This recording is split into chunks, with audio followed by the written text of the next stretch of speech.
Today's webinar is tips for getting your design business published. It's super important.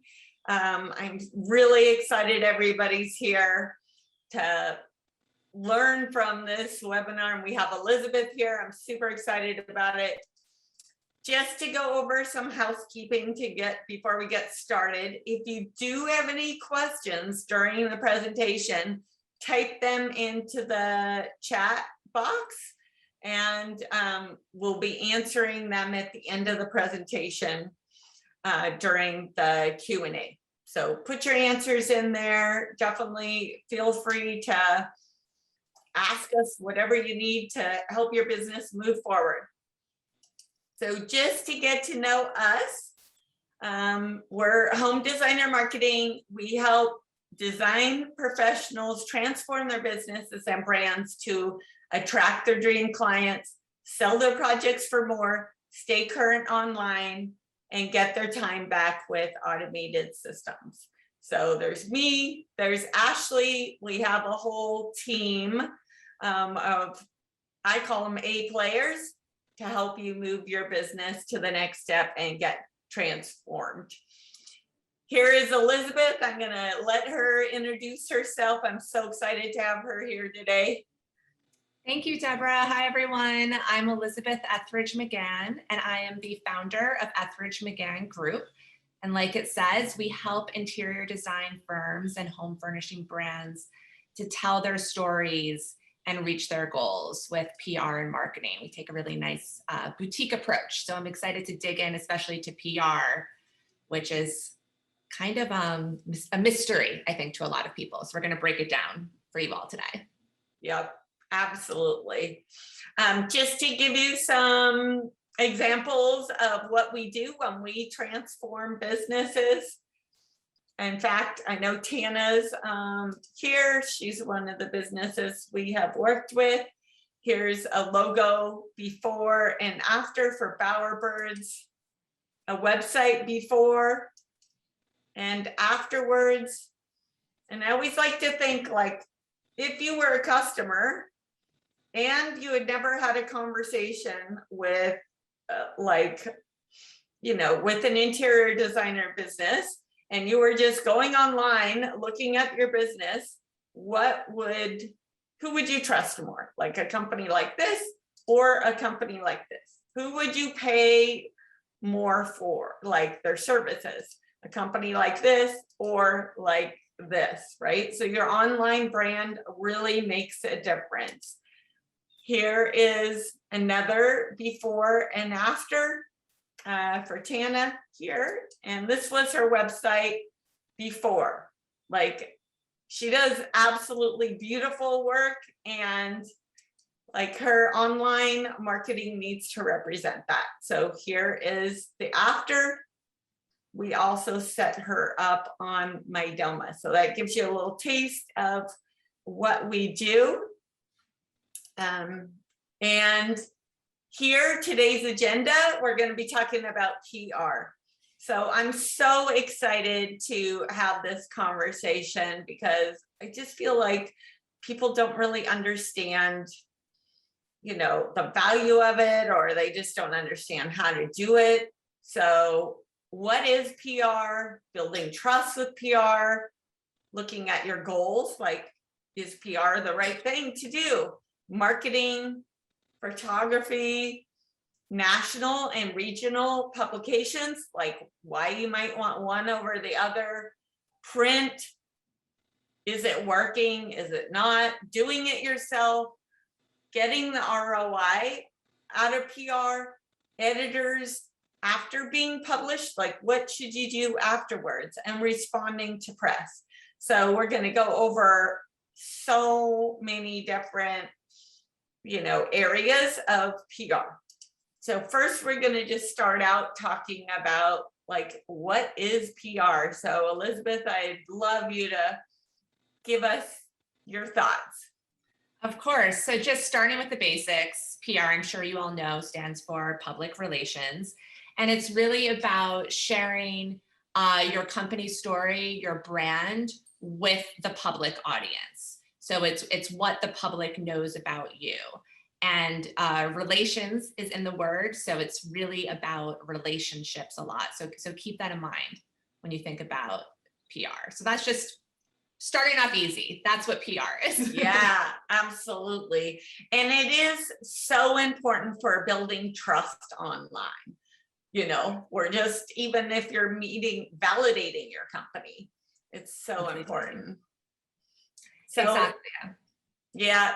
So how PR can help you build trust for your business. So what tips would you give us for that? Yeah. I mean, Debra, as you were just saying, PR really is one of the best ways to build trust for your business, because it's one thing for you to say in your marketing materials, oh, so-and-so design firm is fabulous, but to have a well-regarded magazine, blog, anyone else who is a tastemaker in the industry saying that you are, a fantastic designer really makes a big difference, especially for a field like interior design, where it is subjective and some of your clients may think that they like your design work, but to have that extra credibility of, oh, they have the stamp of approval from an editor really makes a difference. And it also just tells your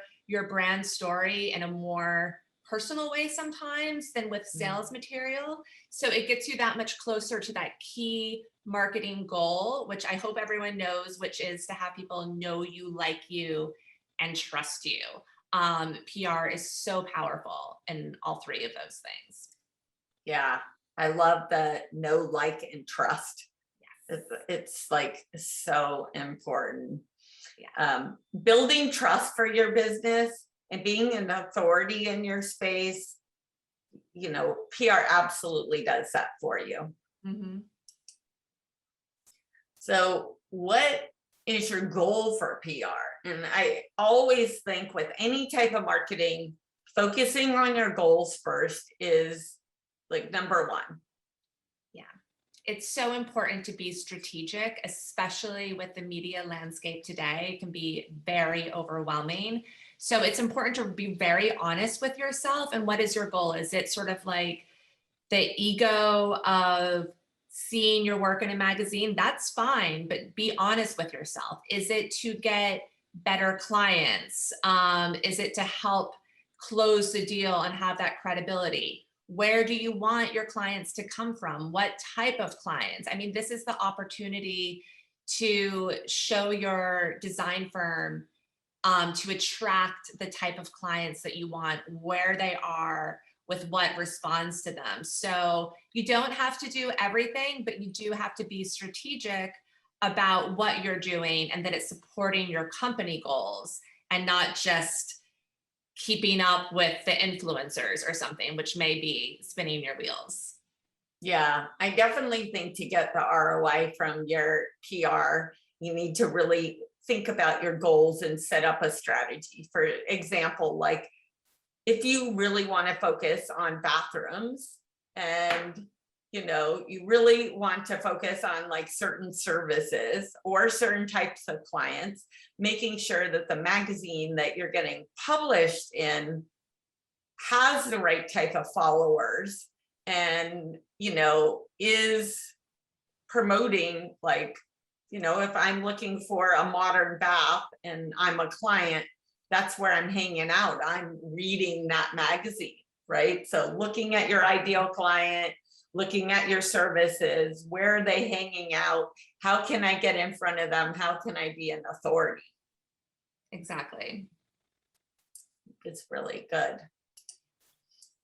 When should you start thinking about pitching a project? This is a really good question, because I think this is something that people don't think about enough. It's such a long game with PR. So you should start thinking about pitching your project as soon as you get your project. So I'm serious with that. Even when you're designing your project, it can be helpful and actually really great for your creativity to imagine what magazine it would be in, and where would this look right? And to even have that in your head when you're at the drawing table. And then it's crucial to have that in your head when you go to photograph the project. And it's important that you photograph the project at the right time, before it gets overrun with the kids and the dogs and all of that.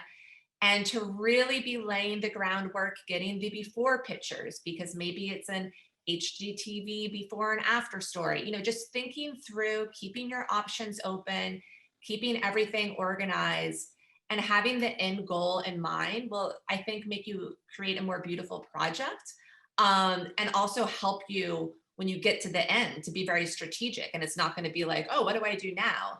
You'll have been working towards this. So that part will come a lot more easily. Yeah, I think that is a huge tip. I mean, I actually hadn't even thought through that, but Most people haven't. It's not just you, Deborah. It's unusual. Yeah. Yeah. When you said that to me, I was just like, wow, like that makes so much sense. Like right when you're getting a project, or even thinking about, gosh, this would be a great project to get, like even a step before that. Like if I want to be in this magazine to get in front of these people with these type of services, I need this type of job or project. So maybe I'm gonna intentionally go look for that type of client, that type of project. Totally.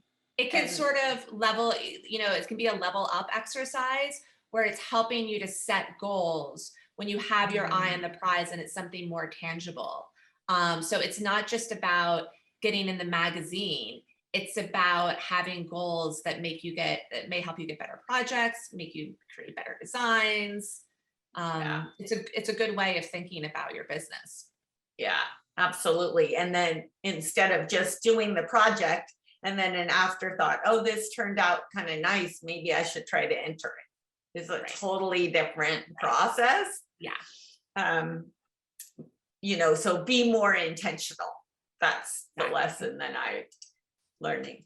How to use PR in your marketing. Oh, so where do I begin here? I mean, everywhere. Yeah. It's hard to get published, so you want to take advantage of that. So, it should be on your website. Deborah, this. You Absolutely. have a beautiful press page. It can be in the marketing materials that you design specifically for like one client in that first meeting. You might even bring a few magazines that you have been in to show them, to flip through. Having a tangible magazine is super cool. You can use it in your email marketing. You can use it in your social media.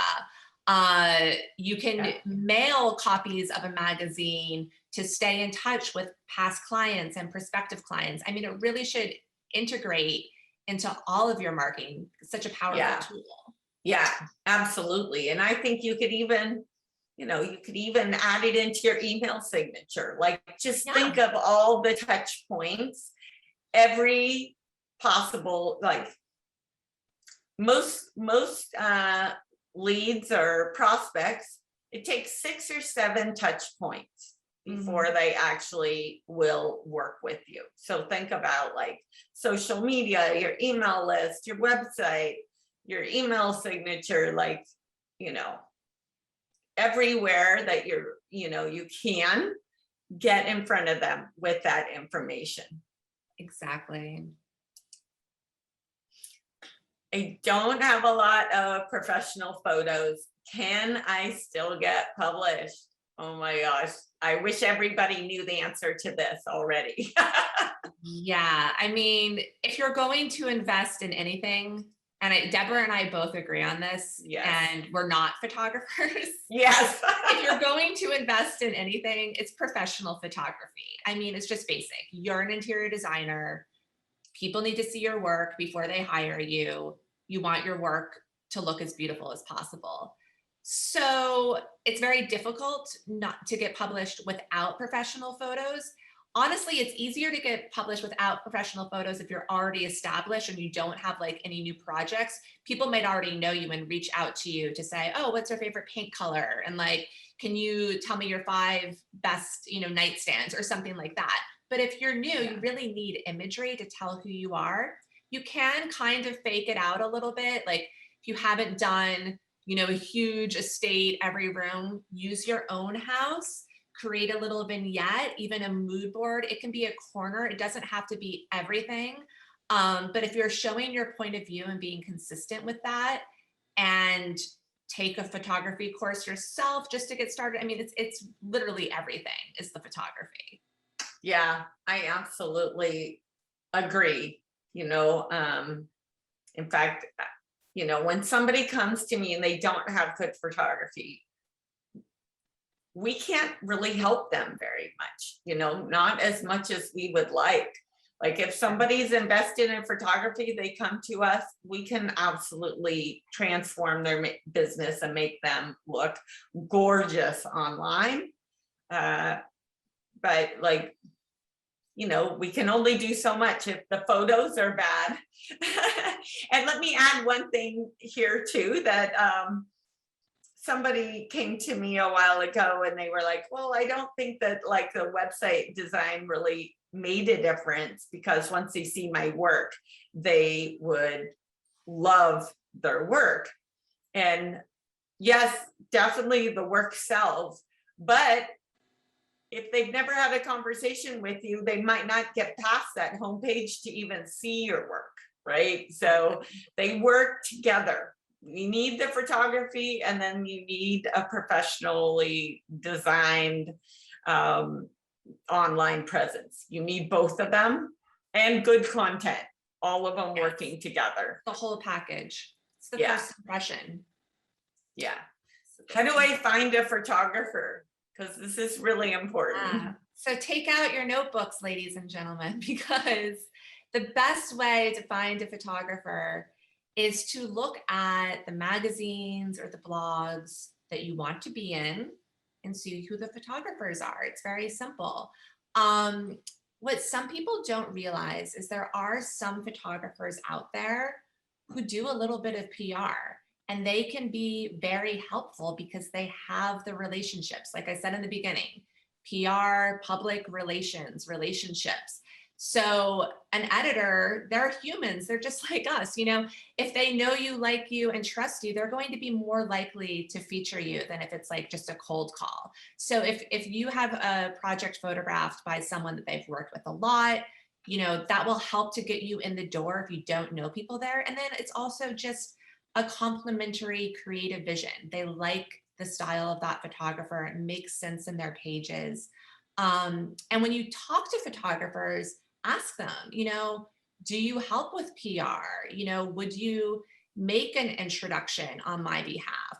Some are into that and might even have a line item to charge for that. Some are just want to photograph. So those are all helpful things to figure out as you're deciding who to work with. That is such a good tip. Like, I just love that tip. Yeah. So, look at the magazine, see who the photographers are, contact them, build relationships. I think that's such a good tip, especially if you see a photographer that's consistently doing work that's published. Yes. Like, I think that's a huge tip. What do designers need to do before they can start trying to get published? Well, obviously photography. I hope everyone's clear. Yeah. Photography is very important. So you definitely need to have beautiful portfolio, nicely photographed. Sometimes magazines will send their photographer to photograph it, but that's less and less the case, and typically just national magazines. So it's always better if you have photos they can use. And then you also have to have a beautiful website. You need to have a beautiful logo. You need to have your headshot. You need to have your story. What sets you apart from all of the other designers? And it's not making pretty rooms, because everyone does that. So you really need to be very clear on your brand, and your brand needs to look good, because any editor is going to check out your website, your Instagram, all of those things before they decide to put you in their magazine. And especially if they don't know you. So if they're going there and it's like, ooh, this project is nice, but like, what's up with that? I don't know if this is of the caliber, your website really needs to be in order. And then when you get the press, you want your website to look great for when people come to visit you. So you just need to take care of all of that stuff before you can even think about getting published. Yeah, absolutely. And I just wanted, I know Tana is online today, but I'm just going to highlight her a little bit because when she came to us, she has been published so many times. Like, she is just an amazing designer. So like, here was her page. You know, it was super messy and it was not showing off like how professional she is and her work. So, you know, laying it out so it was organized and it was, you know, just as beautiful as her work was, you know, is key to positioning you as an authority. Like, if you're positioned as an authority, people are going to be, you know, want to work with you. They're going to want to be like, they're even going to be okay being on a waiting list to work with you, and they're going to pay you more for your services. Like, there's a huge amount of trust that is built there for being an authority. But if they come to your website and it is, you know, messy and unorganized, that is also not going to build the authority that you need in order to get paid more and bring on those, you know, clients that you want. Is it better to have national publications feature you or regional? This is a really good question. It is a really good question, and it goes back to your goals and your strategy. It's harder to get into a national publication. You know, you have to be realistic with your goals. You know, are you really going to get that project in Architectural Digest if it doesn't have a celebrity? You know, just not having a celebrity makes it tough. You know, and a lot of magazines have fewer issues. Domino just announced they're done with print, but their regional publications are doing better than the nationals. So it's easier to get into a regional publication. They have beautiful editorial content. And I mean, it is great to be in a national magazine, and I love it when that happens for my clients. But if your goal is to get better clients, a regional publication is actually better than a national publication.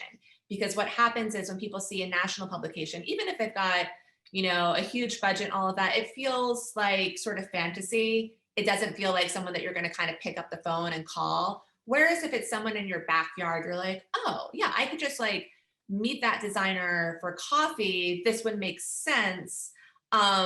It's much more likely to lead to a transaction to be in a regional publication. Then also with the regional publication, you know, media, they do events, show houses, you know, it's so much more than just the magazine. So you can really integrate into the community, which helps you to get in front of more clients. So I would say if your goal is to get better clients, go to a regional magazine. If you have the goal of just like being published in a national, like you just want that, you know, go for that. But you do need to be realistic and not spin your wheels. And, you know, look in the magazine and see if your project would make sense in there. So I hope that's helpful to kind of look at the both again. Yeah, I definitely think so. And I also think when you're looking at your goals, like, are you targeting a really small local area? Mm-hmm. Or are you willing to work like a little bit more remote, right? Because, you know, maybe it just doesn't make sense because your projects are smaller and you're working more local to be in a national publication. Like, think about, are you going to need those leads or even be able to serve them? Right. Right. Or sometimes, yeah, sometimes too, you want to, this is a little bit of a different answer, but there are lifestyle magazines. Sometimes those are great to strive for rather than the design magazines all the time, because it's the trade reading the design magazine. So it can be nice to have an interior design story and a more lifestyle magazine so that you're actually getting in front of that audience and not just looking good in comparison to your peers. Yeah, absolutely. Looking at those goals and seeing where is your ideal client hanging out? What are they reading? What are they getting? What are they interested in? And that's where you want to be. Those are the publications you want to be in. And I would also just add too, it's really great, like back to the website press page, to make sure you have a variety. So if you've been in one magazine, like all the time, start pitching to different magazines, because people are savvy. They're going to look at that and be like, okay, so this one editor likes this designer, you know, whereas if you go to the press page and you see, oh, they've been in all of these different magazines, regional, national, lifestyle, it's really smart to be strategic and to not just keep going to the same people. You know, you want to make it look like everyone thinks you're fabulous. Yeah, that's a really good point. And I see that Tana said she loves targeting lifestyle magazines for return. So thank you, Tana. Yeah. Is print dead? This is a good one. I know I specialized in print for over, I don't know, probably 20 years. So yeah, I mean, well, print has changed. Print is part of the bigger picture. So when it comes to PR, yes, I mean, it's social media that used to not exist, you know, when we both started in this field. There, you know, are great digital sites that have excellent editorial, which didn't used to be the case as much. But print is not dead. There is something very powerful about holding on to a tangible magazine with a glossy cover. It's really something nice to deliver to a client, to mail to someone, to bring to a meeting. I love print so much that even if you're in, like, you know, our AD online or something, you might even print that out, you know, and do a little mailing or put it in like a press kit, just because it's just like our brain, you know, to hold on to something. Online can feel ephemeral with PR. So I do think it's important. Print is still very important, but online is amazing as well. And it all looks the same to some extent on a website. It's really more for those high touch in-person meetings where it's nice to be able to hold a magazine or mail a magazine. Yeah, absolutely. I just can't say enough how much trust it builds, and you know, PR, and then I also put like awards in that same kind of bucket, and like just some kind of background story about myself. This month will be 33 years in business, so about 20 years I did mostly print. I won a ton of awards for like big companies like Apple, Intel, and all these big companies.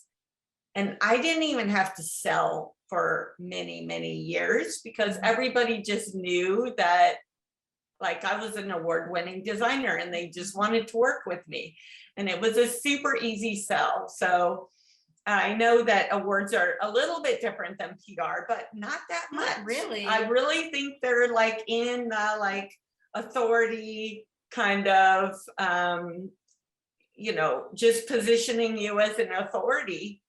And it can really benefit your business by, like I said before, I know I'm saying it again, but helping you get paid more, helping you get better clients. Those are the two big ones. And to add on to that, for my clients who have already been published a lot, I rarely have to pitch for them. Editors are coming to me and saying, oh, you know, can we interview so-and-so for this or get a quote for that? I mean, obviously I still have to pitch if there's a new project. They don't know when, you know, someone just finished something. But once you're an authority in this space, like you've experienced, Debra, people come to you. And especially if you've helped them out with their deadlines before, if you're quick and responsive, they know they can go to you. And that's also sort of the benefit of working with a publicist too, because they know, you know, there's a roster of designers there, so they can go to the publicist if they need something quick and just kind of get an answer. We'll talk about that more later, the sort of logistical end. And I do think that, you know, in some ways it's kind of like dating or interviewing where, you know, you need to learn the process and you need to get your foot a little bit wet. So like, you know, I would love the people in this webinar, like to really think about if they haven't been published, like maybe I should start thinking about getting published. Where would that be? And then start thinking about like maybe my next project, I'll try to think intentionally about getting published, you know, and then walking through that whole thing and think of, oh, maybe I'll start in a really small magazine, you know, because you're going to learn like how to get published, what to do, what not to do, and like how I can get published in better like magazines and stuff like that. So think about maybe just setting a small goal for yourself and trying it and learning, even if maybe you get turned down, like learn, okay, if you get turned down, what did they want? Like, what could have I done differently? And so I could get published maybe next time. Instead of just taking a no, really ask them questions of like, you know, thank you for letting me know, you know, what could have I done different? What are you looking for? You know, and then maybe you can set up your next project to get published. So Exactly. don't be afraid of like taking some steps to find out more and learn how to do it, you know, just like I feel like interviewing or dating is the same thing. You need to go out there and practice before you become really good at it. Can you do PR for yourself, or do you need to hire someone? This is also a really good question. Yeah, I mean, it depends. I would say even with my clients, I think you should always be doing PR for yourself, even if you have a publicist, because it goes back to relationships. And as much as you as a designer can cultivate relationships with the editors, that will always benefit you. So you should always be doing PR for yourself. It's great to work with a publicist because that's their job. So you know it's going to get done. Whereas you might get distracted and it'll be harder to make a priority. Also, it can be very overwhelming with all of the different options. So it's nice to work with an expert who knows the landscape, knows all the opportunities. I mean, like I said before, an editor is not going to call every single designer and talk about, oh, we have a color issue, but they'll go to the publicist because they know they're casting a wide net. So I just have more access to information than a designer would, which benefits you for PR. And then also just knowing how to, you know, do a pitch, how to send the images, you know, to make sure that someone is really going to get back to things on time. And it can, especially show houses and awards, it's a lot of work. There's a lot to go through. So if you don't have the time, that's helpful. And then another big thing, is sometimes it can be a little bit awkward to sell yourself, or it can be awkward for an editor to give feedback on like what they're looking for and, you know, why that's not helpful, which, as Debra was saying before, is so important to get that feedback.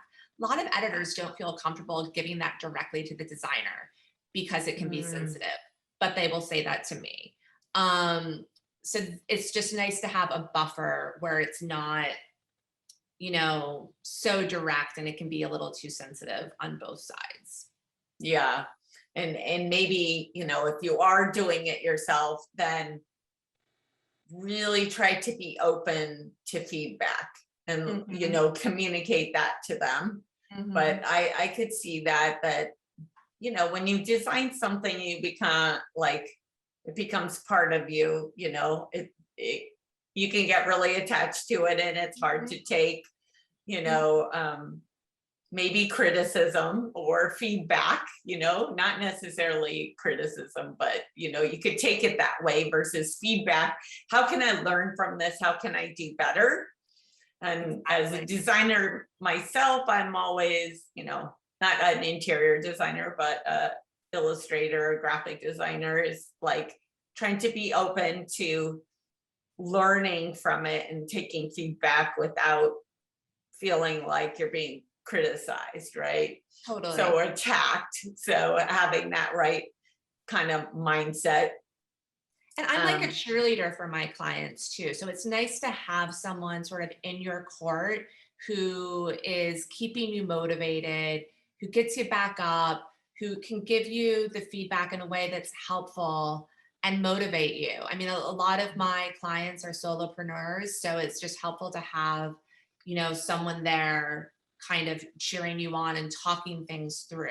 Yeah. So that's a really nice benefit. Again, the relationship of just having another person who you trust to guide you through this is probably the most critical. Yeah, definitely having the experience to even say, well, this is typically what they're publishing.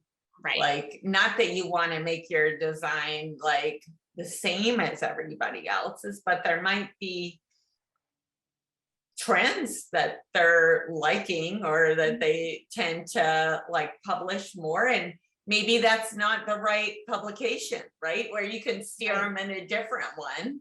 Right. Or tell them, I work with my clients, even if they don't have photography, I'll help with them with photographers and styling. So it might even be a conversation of like, okay, if you really want to get into this magazine, this is how you need to style this project, and it's not necessarily how your homeowner is going to live in it, but it's what's going to translate on the magazine pages.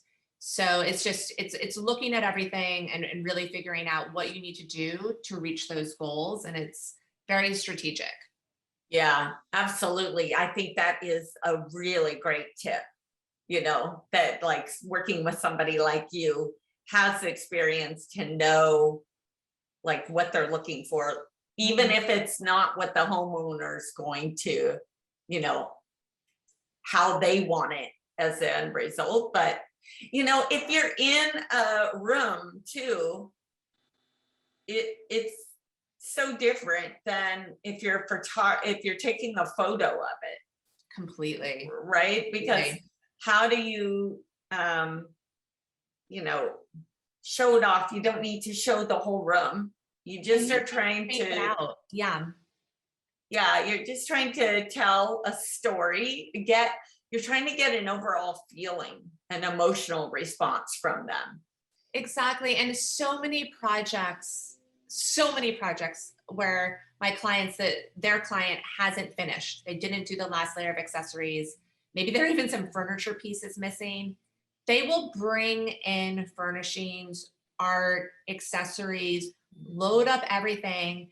And you can get partners to help with that because everyone wants to be published. So a vendor, artists, anyone, I'll tag you on Instagram, you'll be featured in the magazine. So be smart about it. You don't have to be spending all of your own money. You can take things on loan. I used to be director of marketing for a really big furnishings company, and we would lend out products all the time because it was great advertising for us to be listed in the resources. So try not to get overwhelmed or look at things as obstacles. There are so many ways around this to be able to reach your goals. You just have to be smart and strategic about it. That is such a good tip. I just love that tip. I think that is great because I know companies would be like, yes, we would love to, it helps their marketing too. Exactly. And that's another thing that that's another thing that a publicist can do is help to create conversations where it's win-win for everyone. So, okay, here's the photo shoot. This is a win for you. It's a win for me. I also like to look at it that way when communicating with editors is, this is something to support their magazine. They have a job to do, which is to create compelling content. And so you can look at them as like, you're their assistant. Here's, a story, I just made your life easier rather than like, oh, do this for me. Just kind of flip the script and think about how your work can help others. And that in turn will help you. Even something like a magazine interview. I was working with a client on a magazine interview, and we listed all of these local artists and home furnishing stores to mention in the interview. And then they shared, all of these places shared that on their Instagram. And so not only was it just really nice and they appreciated it, but exponentially increase the awareness of that article because she was crediting all of these other places that she Yeah. didn't necessarily need to. Yeah, that is also such a great tip, because then you're getting in front of their audiences, right? And that's just a great way to even promote yourself even more with the article. I love that conversation and those tips. So how to get an ROI from your PR? Yeah. So, I mean, we've kind of talked about this already, but what we haven't talked about is advertising. And advertising should go hand in hand with PR. And this is another thing where regional magazines can be better at reaching your goals, because it's thoughtful to think about where you spend your advertising dollars in conjunction with where you want to be published an editorial. Because even though it's often church and state, people at magazines are humans, and the advertisements pay their salaries, so if you're advertising, if you're supporting the magazine and advertising there, they are going to be more likely to feature your work. So rather than place an ad somewhere, where you're not going to get an editorial, boost from it, it's important to think about doing those things hand in hand and showing support to the magazines that do feature you, but maybe not being in the same issue. Your ad is maybe in the issue that your editorial wasn't in. So wherever you're spending money, to think about how it supports your PR, your photographer. Is it a random photographer, or does it support, your likelihood of getting published in the dream magazine that you want to be published in? That's a great tip. And I also want you guys to think about, again, multiple touches. So like being featured, like in the magazine, and then maybe the next month you're like an ad, or the next couple of months, and then maybe you're featured again. Think about staying in front of them multiple times, so it's not just they see you once, they might forget about you. Just think about, I know it sounds like a lot, but think about, how can I stay in front of them 6 or 7 times? So true. Then you get people that are like, wow, I've been seeing you here and here and here and here, and like I need to, like, I want to do this project and I'm thinking of you. How should you approach editors? Good question. So like I said before, I like to approach editors like I work for them and I'm the best assistant ever. So that means being organized, not sharing 200 images that they have to sift through, being very respectful of their time, pitching one at a time, not pitching the same project to every magazine. That is a huge faux pas. You want to give first right of refusal. And then again, which I keep on saying, relationships. So you want to just genuinely cultivate relationships with editors. Don't want to be annoying or clingy or weird, but you want to, if possible, get to know them. So that means if they're doing a panel talk, you go to the panel talk. Maybe you send your pitch the next day. Oh, I attended your panel talk. Loved hearing what you had to say. I thought you'd be interested in this project. They're on Instagram. Comment on their posts, like their posts, follow them.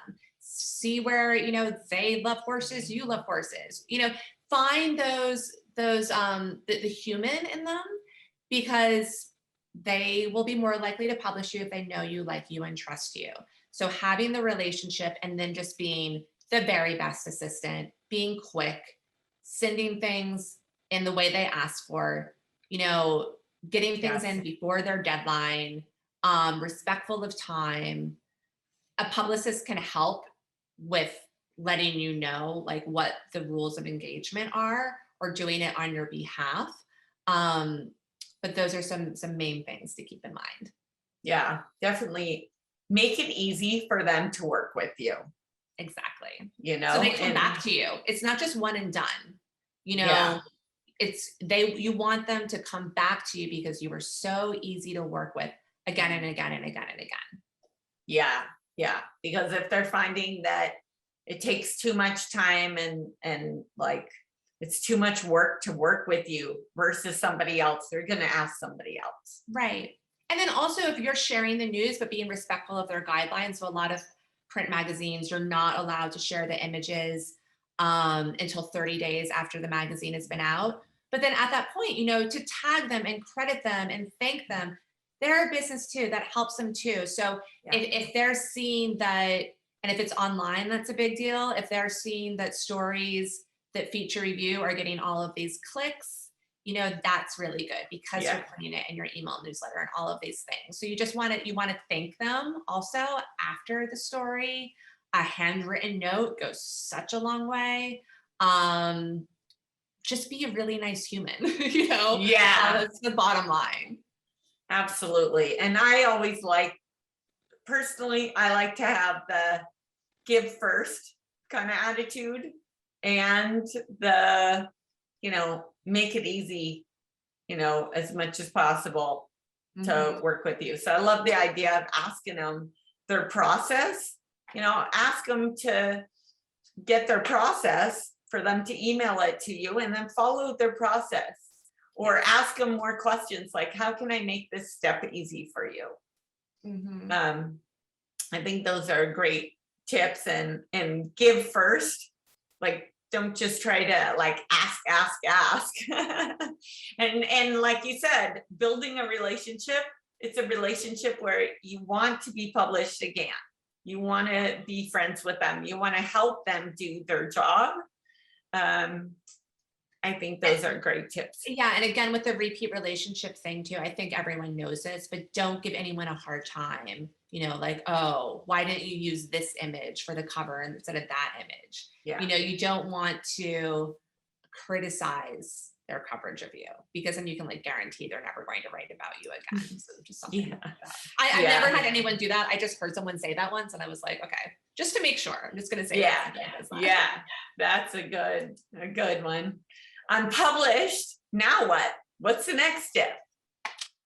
Put it on your website. So we mentioned this, you know, the email newsletter, the social media, you know, the client meetings, having a press kit, the sending out the magazine to clients with past clients with a handwritten note, anything to stay on the radar, because people will get that and they'll be like, oh yeah, my friend just moved into a new house. I should have them call Debbie Designer, and they probably wouldn't have made that connection had they not gotten the magazine in the mail. So just go, you know, all of the platforms, put it everywhere. You work so hard to get published, like do something with it. And I also think that like after you've gotten published, think like you talked about, think about getting published again. Think about staying in front of them. Think about checking in on, you know, with that editor, you know, continually like nurture that relationship or even ask them, how can I help you? You know, what are you looking for? How can I help you? And just kind of having that give first kind of attitude instead of just take, because that gets old. Yeah. Very nice. How to get organized to respond to press. I do a lot of this for my clients. You know, it's making sure you have a Dropbox account and that it's organized and that you have your brand story, you know, the short version, the longer version, you've got your headshot so that if anyone needs anything, it's like I said before, once you start getting published, people will just reach out to you. And oftentimes they have a very short deadline. So you need to respond and you might be on vacation when it happens. And if it's just like, oh, this is here and my assistant can just send it or my publicist can just send it, it's just getting your ducks in a row. Time is everything when it comes to PR. So you just have to be super organized, especially with images. Images can be a nightmare. Making sure you credit the photographer correctly. That is not cool if you know, can't remember who photographed it or things got mixed up. So just time sensitivity and being organized.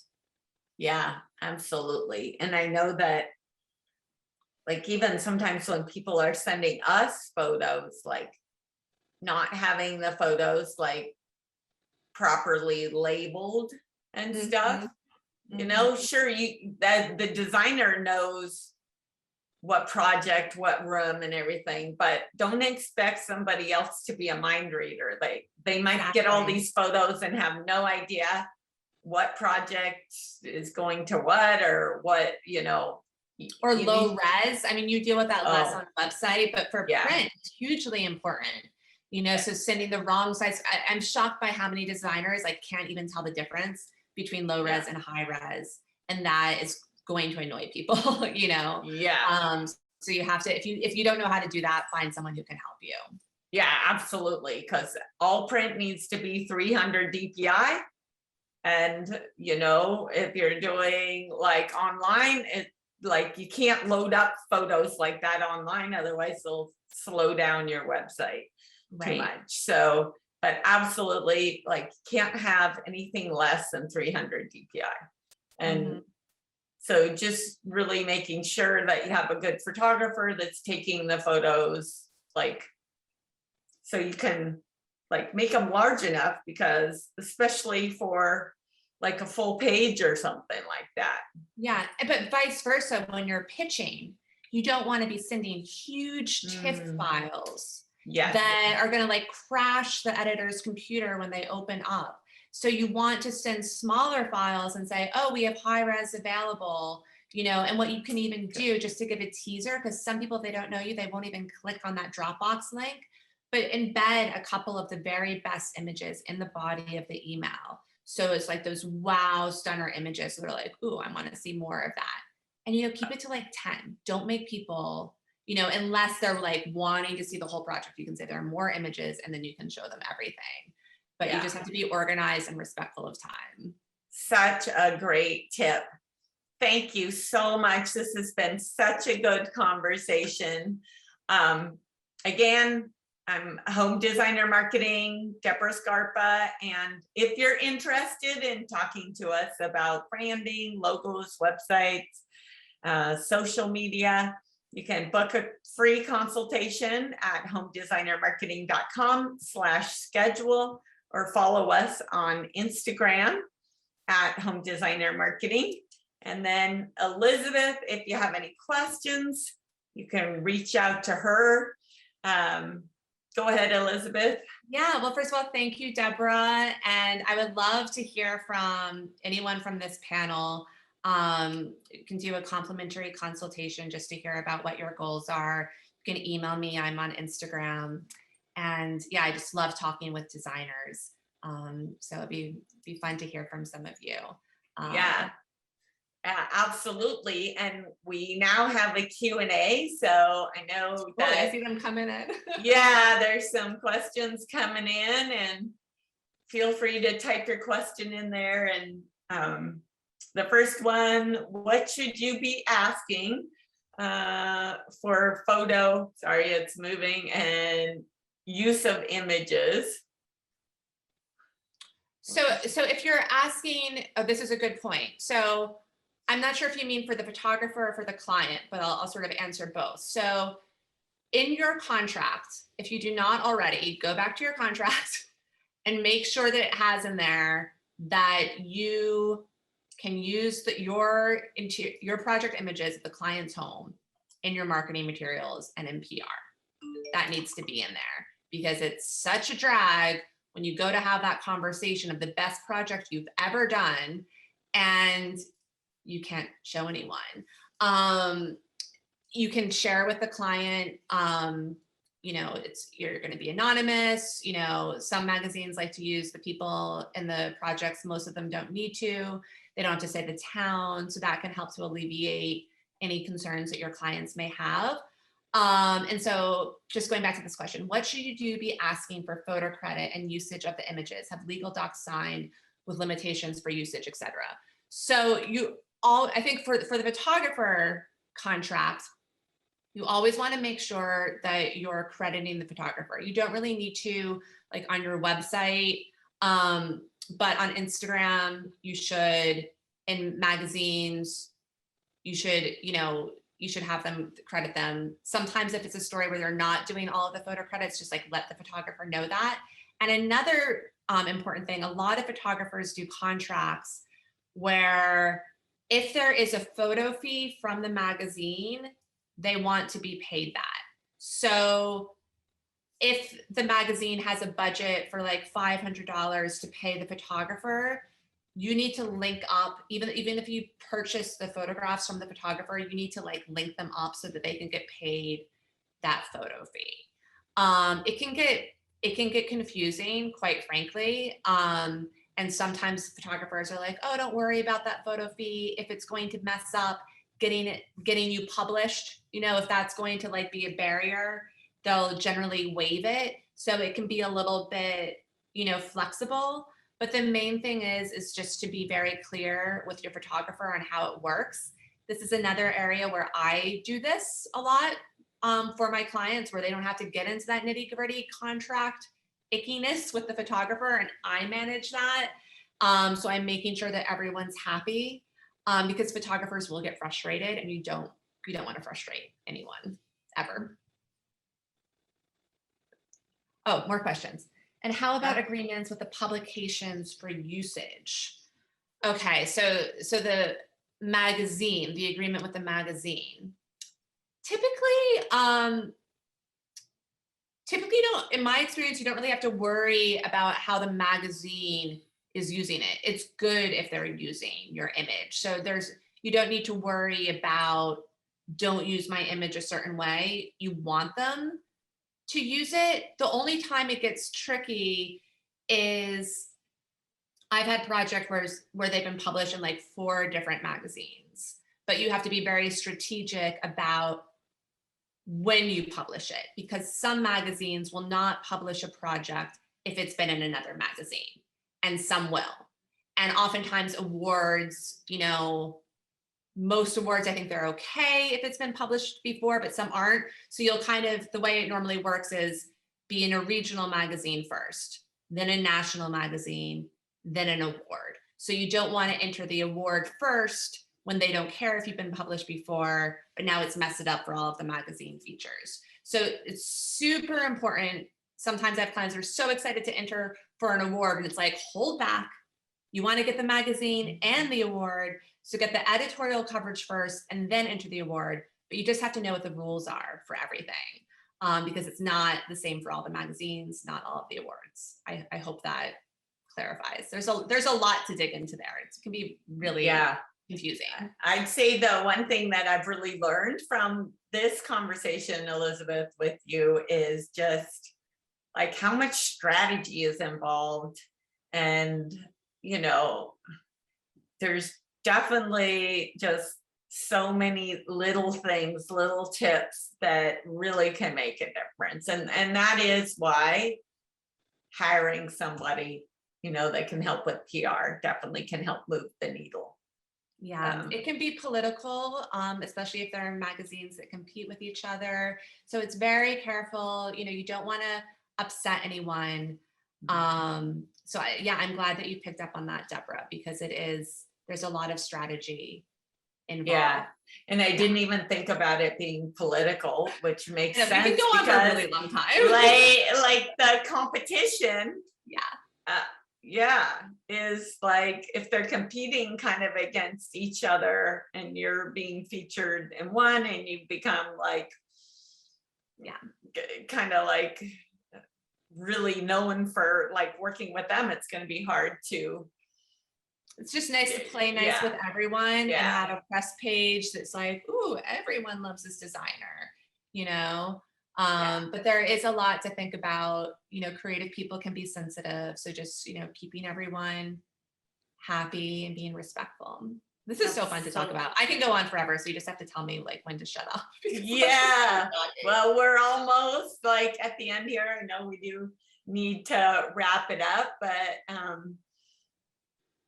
Oh, Tana has a question asking if there's certain publications you typically work with. Yeah, so most of my clients are on the East Coast in Connecticut and New York. And there's just a ton of design magazines in that area. So I know them all very well. And, over decades of working with people, you Yeah. become friends, Yeah. they know my son and these types of things. So, I would say that the best magazines are the ones where you can have relationships and where they're in your community. I have relationships with the national magazines as well. Um, and it's fun to see people at High Point and all that stuff. But for actually making a difference in the type of client that you get, it's great to have a really famous magazine on your press page. It's just like, look, I did that. But it's really powerful to be known in your community as a top designer in your community. So I like to focus on the community magazines because there are more of them. You can be in them more often. There are events, there are show houses. They can just offer a lot more to my clients than like when a celebrity client comes up, which can be harder, if you don't have one all the time, Yeah. which most people don't. Yeah, absolutely. Well, this has been such a great conversation, and thank you everybody for showing up, and thank you so much, Elizabeth, for having this conversation. I've really enjoyed it, and have a great day, everybody. Thank All you. right. Thank Bye. you. Bye.